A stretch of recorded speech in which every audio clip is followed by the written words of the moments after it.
Quand les enfants de Dieu sont confrontés aux difficultés, ils peuvent réagir de trois manières différentes. Quelques-uns ont des réactions extérieures et donnent libre cours à leur colère et à leur rancœur. D'autres s'enferment et s'attristent sur leur sort, trouvant un réconfort trompeur en s'apitoyant sur eux-mêmes. Certains encore se cuirassent pour supporter l'épreuve en réprimant tout sentiment. Ils sombrent dans un état de passivité. Résister aux souffrances en manifestant sa rancœur à l'égard des hommes et des circonstances. C'est une tentative de trouver du soulagement, de boire aussi le vin et le fiel. Il en est de même pour l'apitoiement sur soi-même, car les souffrances conduisent au plaisir étrange d'auto-materner ses propres blessures et de manière inconsciente. Nous nous désaltérons avec le vin et le fiel trompeur. Et pour ceux qui ont laissé libre cours à la passivité, en annihilant leurs émotions, ils pensent être des chrétiens victorieux. En fait, ils ont engourdi leur sens avec ce même vin et ce fiel, à ce point qu'ils ne sont pas conscients de leurs blessures. Cependant, elles subsistent toujours. Et leur insensibilité est la preuve évidente que leur croix n'est pas celle de Christ.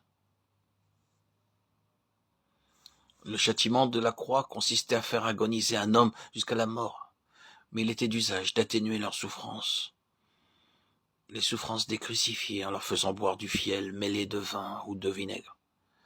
Le condamné acceptait donc tout ce qui pouvait un tant soit peu soulager ses souffrances. Cependant, notre Seigneur fut une exception à cette coutume. Lorsqu'il eut goûté la boisson, il la refusa. Parce que sa croix n'avait pas la même signification que celle des autres hommes.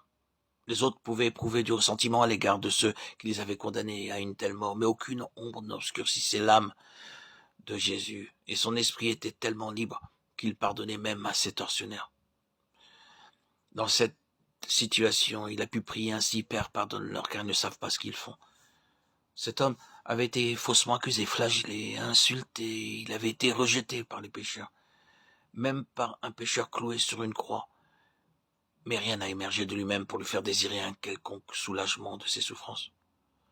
Nous déclarons porter la croix, mais nous nous empressons de boire le vin et le fiel.